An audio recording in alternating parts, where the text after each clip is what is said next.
बिस्मिल्लाहिर्रहमानिर्रहीम।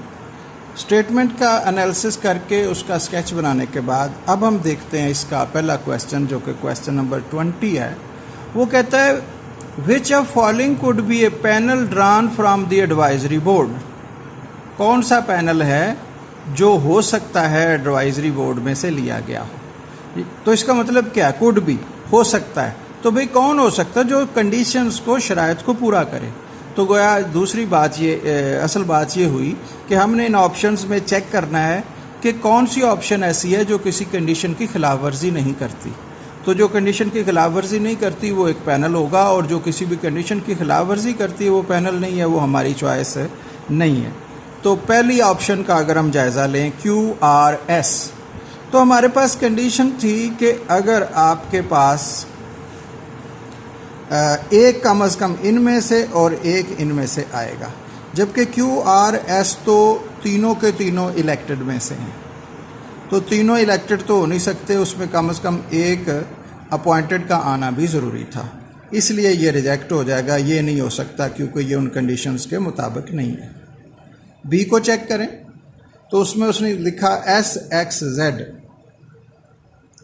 तो S है इलेक्टेड में से और XZ हैं अपॉइंटेड में से, तो दोनों की रिप्रेजेंटेटिव आ गई। ये कंडीशन तो पूरी हो गई। इक्वल नहीं है, ये भी पूरी हो रही है क्योंकि ये एक है और ये दो हैं।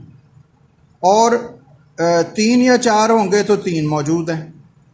अब इनकी कंडीशन अगर कोई और हो, S, तो S के साथ कोई उसने हमें कंडीशन नहीं दी थी। XZ की दी थी कि Z आएगा तो X भी आएगा, तो वो पहले पूरी हुई है। तो ये जो हमारे पास पैनल है ये किसी कंडीशन की खिलाफ वर्जी नहीं करता। तो इसका मतलब है यही हमारा आंसर है। अगर आपको कन्फ्यूजन हो सकता है अगले वाले भी तो हों, तो आप उन्हें भी चेक कर सकते हैं, लेकिन पेपर में इतना टाइम नहीं होता। जब आपको ये पता चल गया कि ये कंडीशंस की खिलाफ वर्जी नहीं करता तो आपने इसको आंसर के तौर पे दे देना है।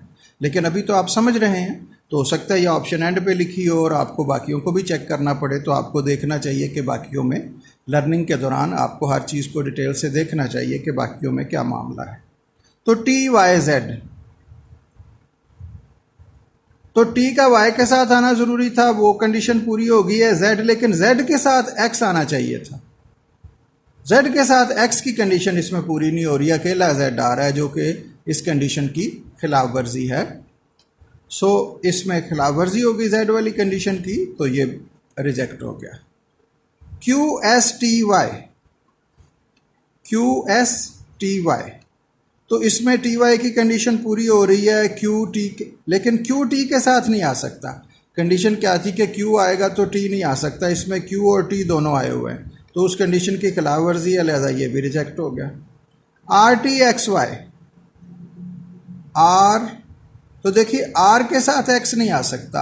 R उसने कहा था R आएगा तो X नहीं आएगा, यहाँ R के साथ उसने X लिया, तो ये उसने कंडीशन की खिलाफ वर्जी की है। तो इसका मतलब है ये बाकी सब में कोई ना कोई कंडीशन की खिलाफ वर्जी है, सिर्फ B पैनल ऐसा है जिसमें किसी कंडीशन की खिलाफ वर्जी नहीं है। सो क्वेश्चन 20 का हमारा आंसर आएगा चॉइस B।